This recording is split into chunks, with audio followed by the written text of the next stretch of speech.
Hello friends, welcome back to my channel classless myself Suprabh Shrivastava. अब देखिए क्या है कि हम लोग वर्कड आउट एग्जाम्पल कर रहे थे, उसमें 2 एग्जाम्पल हमने लास्ट वीडियो में कर लिया है। हम तीसरे एग्जाम्पल की तरफ अब बढ़ रहे हैं। तीसरा एग्जाम्पल है कि आपको बताना है कि द एसआई और CGS units of energy are joule and erg respectively. How many ergs are equal to 1 joule. कहने का मतलब क्या है कि अगर हम एनर्जी की बात करें तो एनर्जी की यूनिट जो होती है एसआई, वो होती है जूल, ठीक है। और सीजीएस यूनिट जो होती है वो होती है अर्ग्स, ठीक है।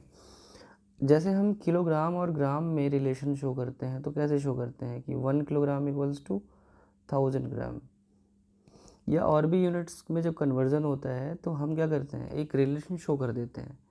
तो ऐसे ही हमें यहाँ जूल और अर्ग्स में एक रिलेशन शो करना है कि 1 जूल में कितना अर्ग होगा या 1 अर्ग में कितने जूल होंगे। इस तरीके से मतलब हमें कुछ बताना है रिलेशन, ठीक है। तो इसके लिए क्या है कि हमें डायमेंशनली इस क्वेश्चन को हम सॉल्व कर सकते हैं, क्योंकि बेसिकली चैप्टर ही डायमेंशन के ऊपर है। तो हमें यहाँ पे थोड़ा सा डायमेंशन की हेल्प ले लेनी चाहिए, ठीक है। तो अब देखो ज़रा कैसे करेंगे इसको। अब मैं आपको बता दूँ, जूल की जो यूनिट होती है, सॉरी जूल की यूनिट नहीं, जूल जो है आपका वो कहीं ना कहीं एनर्जी की यूनिट है, ठीक है। और ये शॉर्ट फॉर्म है। हम एनर्जी को क्या करते हैं, इस तरीके से लिखते हैं। एनर्जी की यूनिट क्या है कि अब कोई भी फॉर्मूला आप लगाओ, जैसे एनर्जी का जो फॉर्मूला है हाफ एम वी स्क्वायर से, या वर्क डन जो होता है वो भी एक एनर्जी है एफ डी यहाँ से। तो हर जगह से कुल मिला के यही निकलेगा, किलोग्राम मीटर, इसका मीटर पर सेकेंड हुआ और इसका स्क्वायर कर दो तो मीटर पर सेकेंड स्क्वायर, कुल मिला के वही वो दिखेगा किलोग्राम मीटर स्क्वायर पर सेकेंड स्क्वायर। यहाँ से भी निकालोगे तो वही आएगा, ठीक है।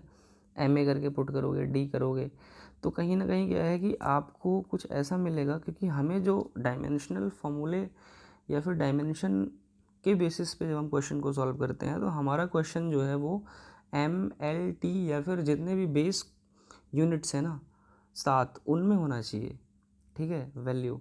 तो अगर हम जूल लिखते हैं तो जूल में हमें जूल के अंदर की चीज़ें मीन्स इस तरीके से जो बेस यूनिट्स हैं जिनसे जूल बना हुआ है, या जूल हम शॉर्ट फॉर्म में जिसको बोलते हैं, वो चीज़ हमें सामने दिखनी चाहिए, ठीक है। तो हम क्या करेंगे यहाँ पे, हम ये मान लेंगे कि जूल जो है आपका, अगर हम देखें डायमेंशनली जूल, तो जूल को हम कैसे लिख सकते हैं, जूल को हम ऐसे लिख सकते हैं किलोग्राम मीटर स्क्वायर पर सेकेंड स्क्वायर, ठीक है।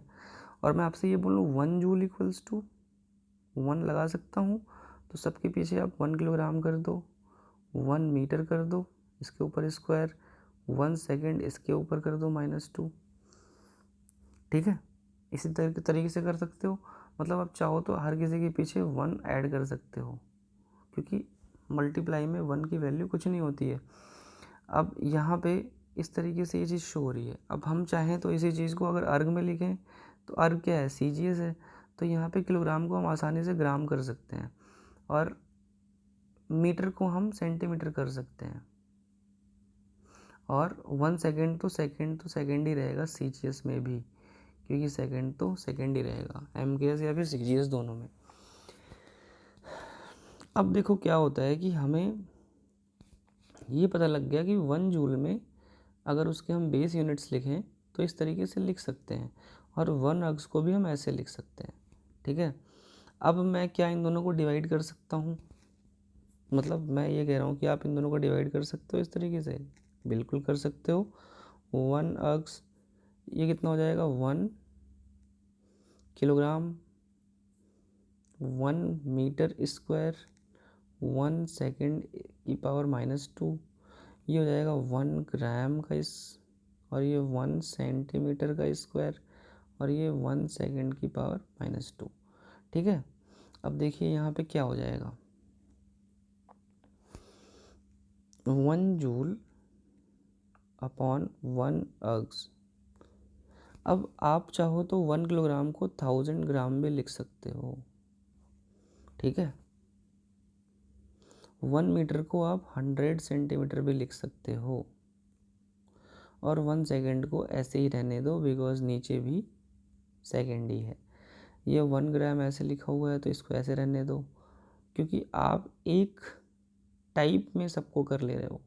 इससे सॉल्यूशन निकालने में आसानी होगी, कैंसिलेशन आप आसानी से कर सकते हो।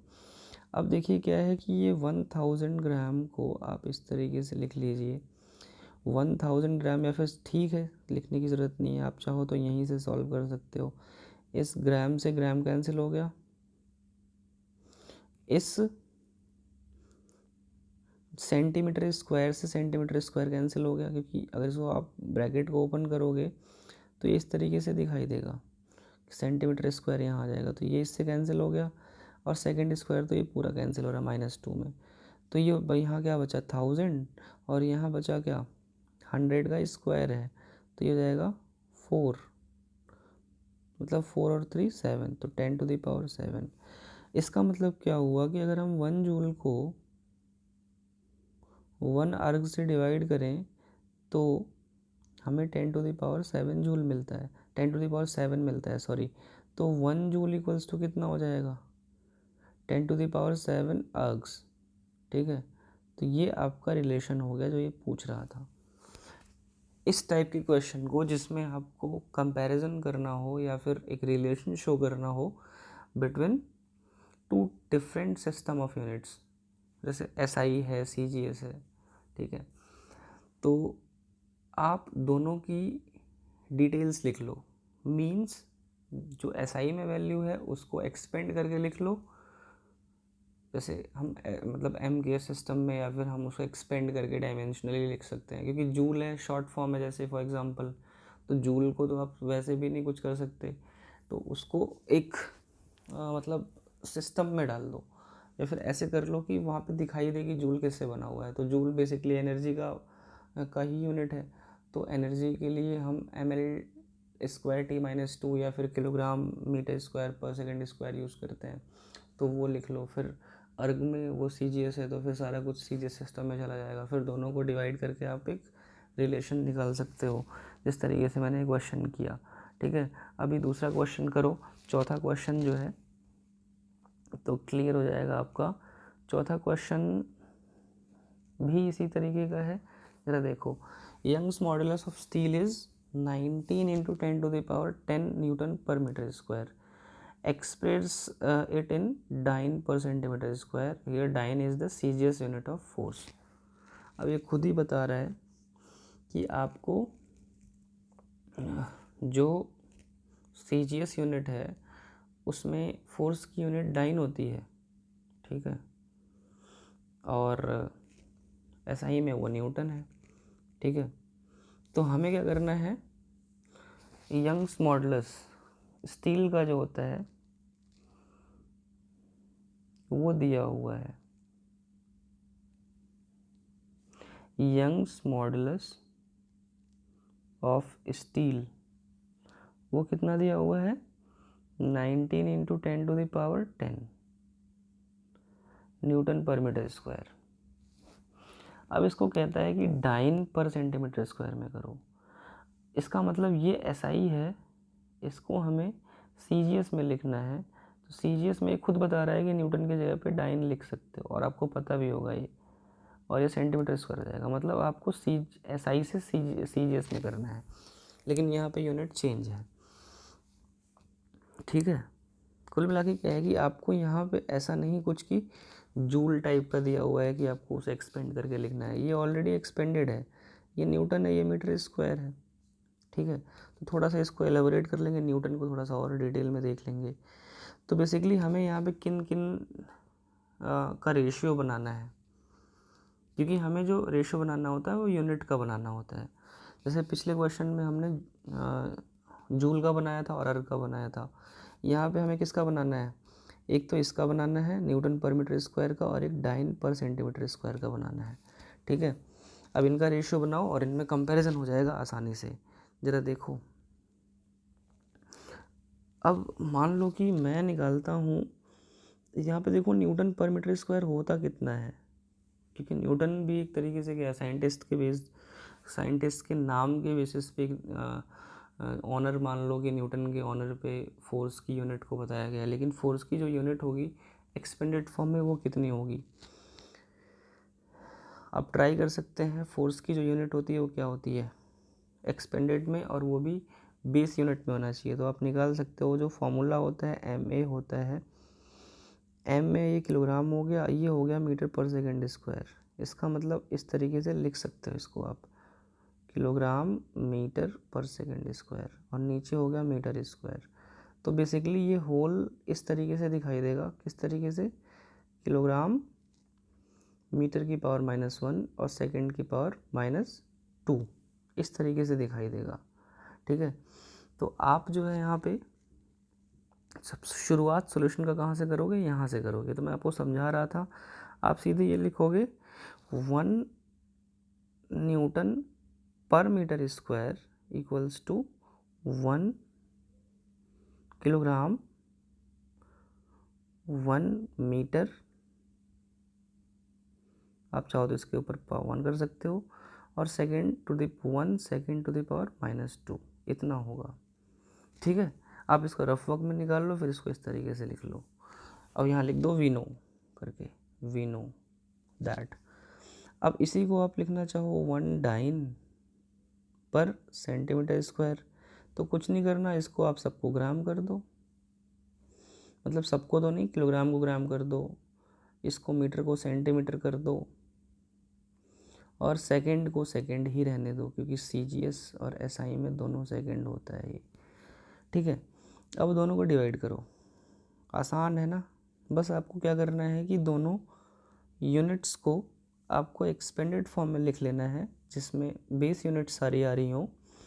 बेस यूनिट का मतलब हुआ कि न्यूटन बेस यूनिट नहीं है, क्योंकि न्यूटन क्या है कि न्यूटन के अंदर छुपा हुआ है बेस यूनिट, तो उसको आप निकाल लोगे उसके फॉर्मूले से।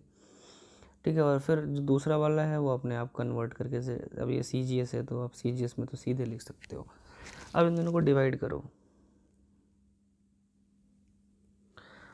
ठीक है, तो मैं आपको बता रहा था ना कि न्यूटन का लिख लिया आपने डिटेल, मीटर का क्यों नहीं लिखा, क्योंकि मीटर तो वैसे ही बेस यूनिट में है, वो सॉल्व हो जाएगा ओवरऑल। ठीक है, जैसे पीछे मैंने सॉल्व किया था, और फिर वो फाइनली एक बेस यूनिट मिल जाएगी ओवरऑल।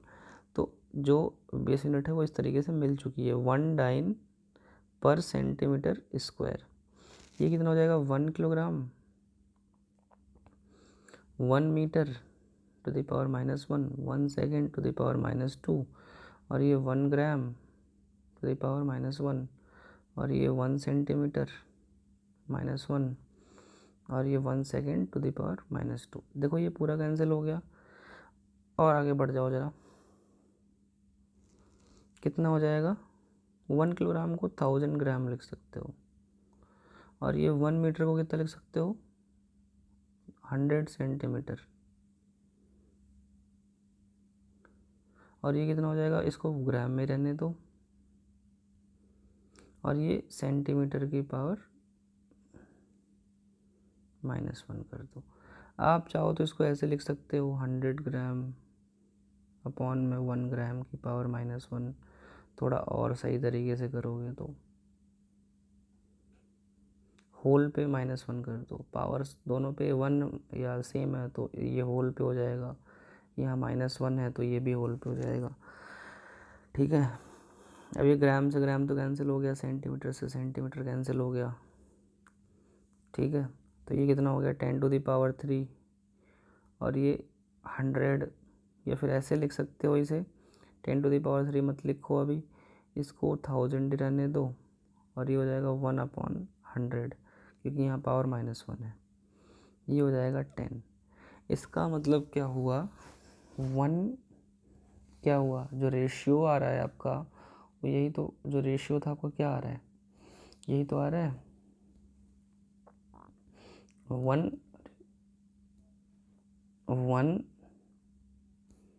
रेशियो क्या आ रहा है आपका,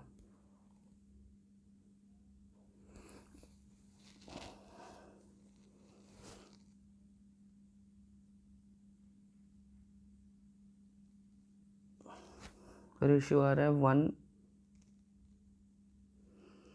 Newton per metre square upon में 1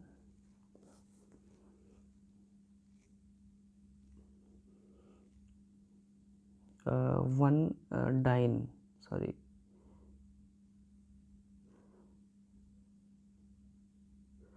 पर सेंटीमीटर स्क्वायर इक्वल्स टू 10, तो ये कितना हो जाएगा 1 newton per metre square equals to 10 dyne per centimetre square.